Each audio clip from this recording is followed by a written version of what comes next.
Salve, salve nação! Temos aqui esse corte do Tá na Área do canal Sport TV. Amanhã tem Flamengo e Sampaio Corrêa, às 9 da noite, jogo decisivo para o Flamengo, hein, galera? Fase de grupos do Carioca e jogo decisivo para o Mengão. Parece até brincadeira, mas não é. Flamengo tem que vencer o Sampaio Corrêa e torcer para alguns resultados na rodada, né? Tem que secar o Madureira, o Boa Vista, o Nova Iguaçu. Então, é isso, galera. No final do vídeo a gente traz aqui os confrontos. E será que o Felipe Luiz vai com força máxima, vai com um time misto, vai dar entrosamento para o Paquetá, vai poupar? O que será que o Felipe Luiz vai fazer nessa última rodada da fase de grupos do Carioca, hein? Vamos lá pro vídeo, deixa o like, se inscreva no canal e ative o sininho. Flamengo aí.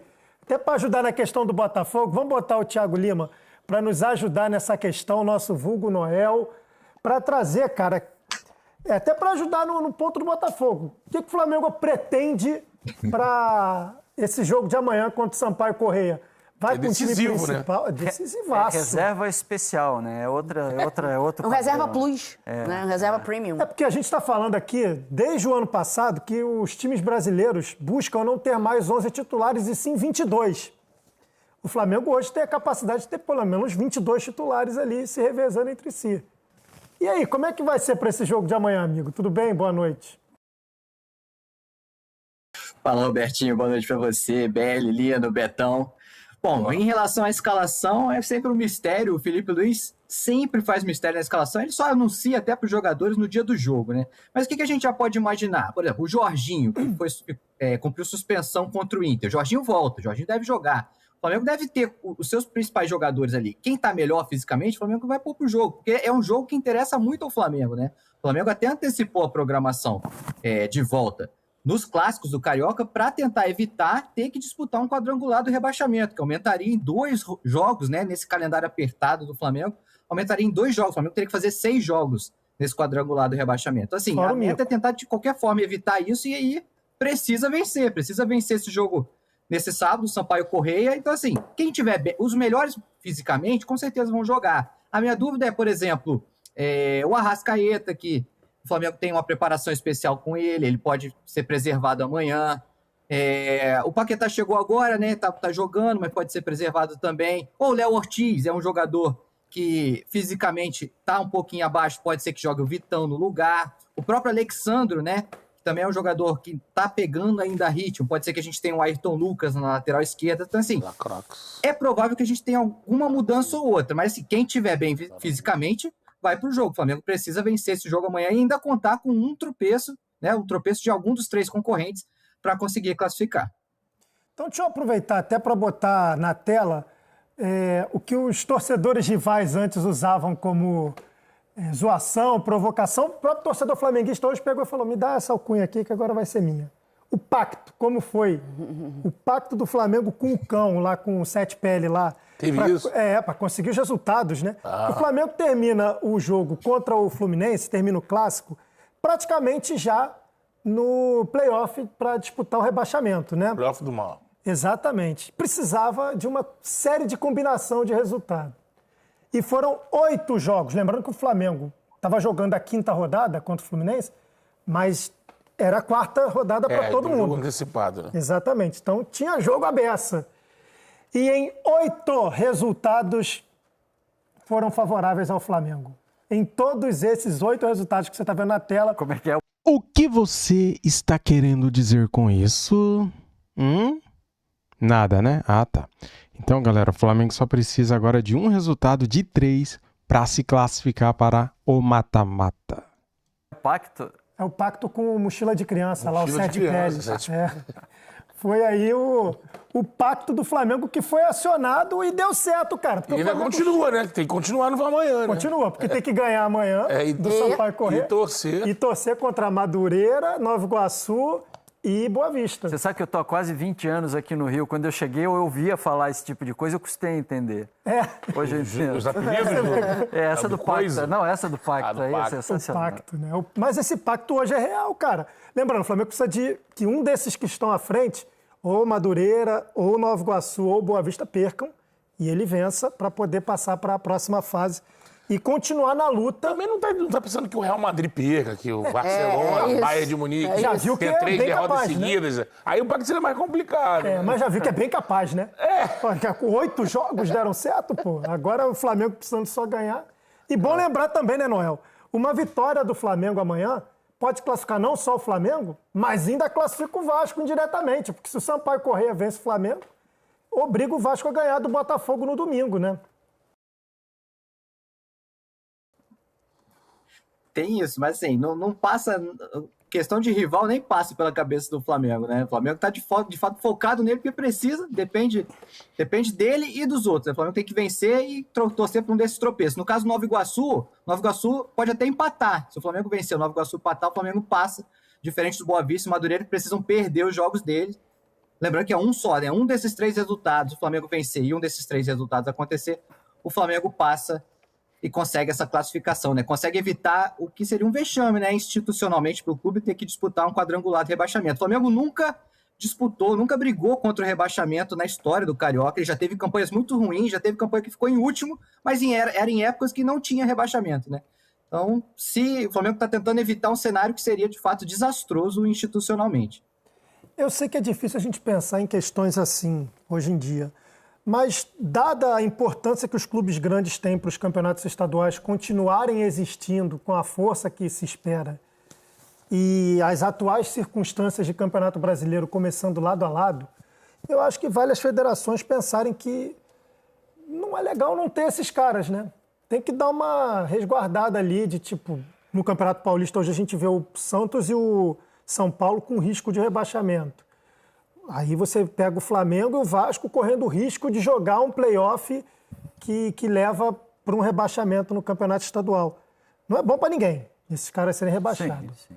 Então também talvez valha a pena rever aí esse... Não, mas não tem como rever, a FIFA não permite. Você só pode ter critério técnico, não dá para dar vaga garantida para ninguém. Isso não... um coeficiente dos últimos anos aí, que nem no campeonato argentino lá, que era difícil cair Boca e River. Poderia mudar no regulamento, eram os clubes grandes entrando numa fase decisiva. 2 fases. Fora de possibilidade de rebaixamento. Aí entrando... São os 3 pagadores de fato do campeonato, né? Precisa deles para ter o dinheiro, né? Fazer um pacto. Os menores se enfrentam. Você vai usar essa ali, você vai usar em breve. Classificam para enfrentar esses 4 daqui, saem para juntar com os outros 4 e fazer uma fase final. É uma. Se for mantido esse Brasileirão começando em janeiro, é impraticável. Nos próximos anos vai. Cara, sinceramente, eu era a favor, não sou mais, viu? Não sou mais. Times que jogarem as decisões, Copa do Brasil, que agora ela está no final, como foi o Vasco. Essa volta vai ser sempre turbulenta, você está voltando, aí é estadual aqui, você vai poupar porque tem o brasileiro daqui a pouco. Mas não tem pra onde correr, Betão. A gente estava falando aqui outro dia, é Copa do Mundo esse ano, aí ano que vem, já é 27, Copa né? Feminina. É Copa do Mundo Feminina. Tem que saber, aí depois parar. Você tem Olimpíada, aí depois você tem Copa do Mundo de Clubes e vai ser assim para sempre. Olimpíada não para. É que acho que começaram o brasileiro muito cedo. Dava para esticar um pouquinho mais estadual, usar essas datas e começar o brasileiro. Não precisa começar em meio maio. de fevereiro. Depois do carnaval. Depois do carnaval, cara. O ano começa depois do carnaval. Exato, quando o mundo começa a funcionar. O ano começa depois do carnaval, não é mesmo? E olha que no Rio cortou muitas datas, né? Era maior. Encurtaram, né? São só 10. Eram 11 rodadas, se eu não estiver enganado. Agora é 6, né? A fase de grupos. Ô, Noel, mas o Paquetá está dentro do planejamento do Flamengo ir a campo amanhã, pensando que ele precisa desse ritmo de jogo, esse entrosamento ali com os demais. Está no planejamento botar o Paquetá amanhã já de início? Então, Robertinho, o Paquetá não é um caso físico, né? Ele vinha jogando na Inglaterra, na Premier League, jogou até dia 6 de janeiro, aí depois teve uma dor nas costas, aí começou a negociação com o Flamengo, ele não jogou mais. Assim, ele estava em ação, então fisicamente ele está bem. Mas ele tem a questão, de fato, de ritmo e entrosamento, né? Porque nesses 2 primeiros jogos foi nítido, assim, o desentrosamento dele com os companheiros, um passe que ia para o lugar errado do companheiro, o companheiro atacava a profundidade errada. Eles têm que buscar, de fato, esse entrosamento com o Paquetá, e o Felipe Luiz tem que tentar encaixar o Paquetá da melhor forma nesse time, né? Contra o Inter, foi a primeira tentativa, primeiro encaixe do time titular, do Paquetá. E aí o Felipe Luiz coloca o Paquetá como um falso ponta-direita, né? Aquele, na mesma posição que o Gerson jogava, né? Aberto na direita, quando o time ficava sem a bola, ele fechava por ali, com a bola ele ia para o meio, né? Flutuava pelo meio, jogava pelo meio, centralizado, e dava o corredor para o Royal, o Emerson Royal, atacar. Não deu muito certo, né? O próprio Emerson Royal também é um jogador que tem sido criticado, não tem agradado a torcida. O Varela pode ser esse jogador, mas não tem tanta característica de apoio, né? Assim. E o Felipe Luiz já falou que ele pensa numa forma do Paquetá jogar assim, mas também pode escalar o Paquetá de segundo volante e pode escalar o Paquetá como falso 9 até, se precisar. Na esquerda, o Felipe Luiz não considera botar o Paquetá na esquerda. Então, assim, são 3 posições que o Felipe Luiz pode testar.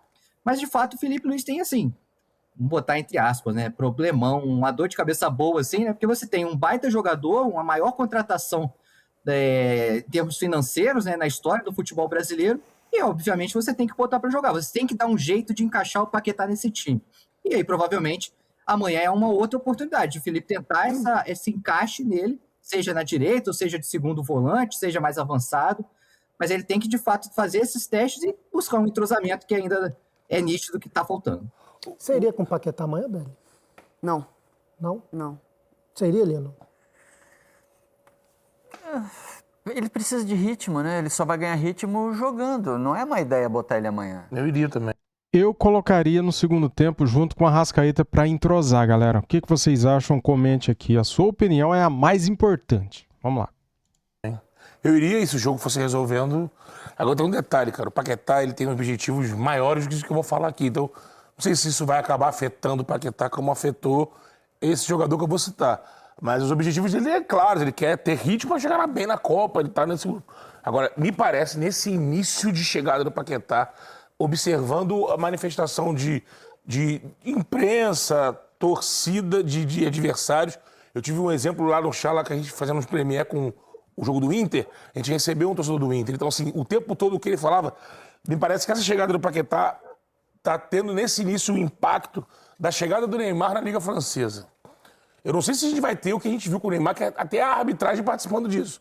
Deixando um pouco de lado, os adversários desceram a mamona, mas um incômodo absurdo. Isso aí é inveja, né, cara? Os invejosos, dor de cotovelo, né? Sempre vão chiar, reclamar, né?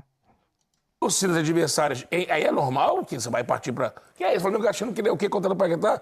E aí bota em xeque o valor, a qualidade, aí, como foi, ele perdeu aquele gol no final e já tinha... Não só os memes, mas as torcidas vindo em força. E esse gol aí diminuiu 10 milhões da compra. Então, Um jogo e meio, o cara já não era pra tudo isso. girando Isso é em bobeira. torno disso. Então, e eu não sei se isso vai afetar ele. Acho que ele é muito experiente para isso. Acho que ele passou pelo que ele passou lá, né? Então, assim, acho que ele vai ter a sequência de jogo dele, começar a jogar a bolinha dele, e aí isso acalma. Mas nesse início, gerando até a raiva, assim. Eu tenho visto até a raiva, assim. Que, pô, assim... O Flamengo pôde contratar, cara, porque se é desperdício ou não, o Flamengo fez por onde ter esse dinheiro. Se o Paquetá vai ganhar 3 Libertadores ou não, a gente não sabe. Ele tem dinheiro para contratar e ele pode contratar. Como eu lembrei, o Palmeiras ano passado fez um investimento tão grande quanto, né, em 2 jogadores. Mas essa chegada está provocando em tudo. Né? E até pessoas fora da bolha do futebol. Assim, foram chamadas para essa bolha com nossa, olha essa contratação, será que isso vale isso tudo? E lógico, né, tem a história que aconteceu com ele, né? Então, assim, absolvido ou não, a história... Cara, a gente não pode dar ouvido para essas pessoas idiotas, né? Essas pessoas invejosas, né? A gente tem que ignorar esses tontos. Tendo sido resolvido ou não, fica aquela sombra e as pessoas sempre usando isso somado à chegada e tentativa de depreciação. Eu espero que dentro do campo isso não role, porque até acho difícil, porque lá na França o Neymar era um estrangeiro totalmente diferente dos outros jogadores que estavam lá. Tem uma situação do time ser um time empresa, com dinheiro de fora muito maior do que os outros. E não tem nenhum Mbappé aqui no Flamengo também, né? Que vai chegar para encher o saco dele, né? Não tô nem dizendo da briga interna, né? É o efeito que rolou e rolou de fato na Liga. Um efeito assim, o PSG virou um time antipático pelo investimento abissal que estava fazendo ali, pelo dinheiro novo que chegou do Catar. são situações diferentes. Mas essa contratação que ela é o dobro da maior contratação que era do Gerson, causou um impacto assim, semelhante. Eu acho que dentro do campo não vai ter parecido. Mas fora, com as outras torcidas participando, e até nós da imprensa mesmo, entrando nessa história, acho que tá semelhante. Assim, criando, não assim caramba, trouxemos um jogador de Premier League pra nossa liga. Então, assim, pô, será que isso aí, né, isso não é uma loucura que estão fazendo? Acho que a leitura está mais para a loucura do que para o potencial da Liga Brasileira de trazer um jogador como o Paquetá, que provavelmente vai ser titular da Copa do Mundo, do Brasil. Mas isso, perdão, já entrar na discussão, mas acho que isso se deve ao fato de a gente não conseguir olhar isso como um padrão de Liga Brasileira. Porque é Flamengo, Palmeiras, Cruzeiro. Porque foi quem cortou na carne, né? É isso, são os três times. Cruzeiro nem tanto, nem Palmeiras. Cruzeiro mais ou menos. Mas Cruzeiro virou saco. a gente não tem cortou esse muita discurso. carne para chegar nesse dinheiro de hoje, né? A gente não tem Carne esse dessa. discurso unitário de Liga Brasileira aqui. Não existe liga. E eu acho que vai muito nesse sentido. O Lino ontem participou de seleção. Por não existe liga, por isso que eu acho que a discussão meio... Não existe liga, né? Ninguém ajudou o Flamengo. O Fluminense, quando ele era bombado, tinha lá a relação do patrocinador. O Fluminense estava nadando, montava esquadrões. Eu lembro da situação muito clara da ida do Thiago Neves em 12 para o Fluminense. O presidente da época, o patrocinador, falou: nós não precisamos, mas ele não vai ficar no Flamengo. O Flamengo é pobre, não vai cobrir. Foi lá e comprou no time árabe, o Thiago Neves. Se matam, né? Pois é. Coisas assim, às vezes, vão empobrecendo o futebol brasileiro liga. Como um todo. Isso não cabe. Mas o bolo todo. Porque não tem discurso unitário. Mas no caso da contratação do Paquetá, de fato, tem um impacto muito grande e tem que ter mesmo. Está trazendo um baita jogador que vai demorar para ter... Eu disse que eu não iria com ele como titular, mas sem sombra de dúvida ele estaria na minha lista ali de relacionados. O Paquetá é capa do joguinho, né? Ele, Memphis Depay, Hulk, esses caras... Exatamente, são tradicionais. Exatamente, isso. Muito bem, galera, vamos analisar aqui jogo por jogo e ver as posições e os confrontos da sexta e última rodada da fase de grupo do Carioca. Vamos lá, então? Se você não se inscreveu aqui no canal, se inscreva agora, cara. Seja rápido, inscreva-se, deixa aquele like e ative o sininho aí para ajudar a gente, tá? Esse vídeo aqui tá sendo feito collabs, tá bom? Então estamos compartilhando aí com outros canais. Inscreva-se aqui neste canal. Confere aí se você está inscrito. Galera, então, primeiramente vamos ver aqui a classificação. Depois a gente passa os jogos, tá? Fluminense do Grupo A é o líder com 12 pontos. O Volta Redonda tem 10 pontos. O Bangu, 9. O Vasco é o quarto com 8. Sampaio Correia é o quinto com 7.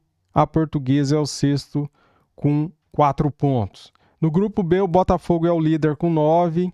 Madureira tem 7 pontos, Boa Vista 7 pontos, Nova Iguaçu, quarto colocado, tem 5 pontos, Flamengo 4 pontos em quinto lugar. É surreal isso aqui, cara, nem dá pra acreditar direito nisso aqui, que eu tô vendo, só acredito porque eu estou vendo. Maricá é o sexto com 3 pontos, tá. Confrontos, amanhã no Raulino de Oliveira tem Volta Redonda e Madureira, todos os jogos às 9 da noite, tá? No Maracanã, Flamengo e Sampaio Correia, Moça Bonita, Bangu e Boa Vista, no Luso Brasileiro, Portuguesa e Nova Iguaçu. Domingo, às 18 horas tem Vasco e Botafogo, às 20h30 tem Fluminense e Maricá. Galera, o Flamengo precisa de um tropeço do Nova Iguaçu. Se o Nova Iguaçu empatar ou perder e o Flamengo vencer, o Flamengo estará na próxima fase. Ou então, se o Boa Vista perder e o Flamengo ganhar, o Flamengo estará na próxima fase, dependendo do saldo de gols, tá?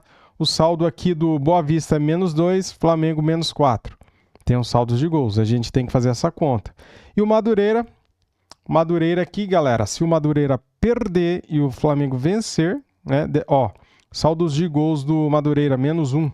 Então o Flamengo precisa ficar de olho também nos saldos, tá? O Flamengo tem que meter 3 ou 4 aí no Sampaio Correia e torcer para um dos tropeços aqui, né? Caso do Madureira, Boa Vista ou Nova Iguaçu, valeu? Então as chances de classificação são boas, eu acho que vai se classificar, estava praticamente fora, né, cara? Iria disputar o quadrangular da morte, né?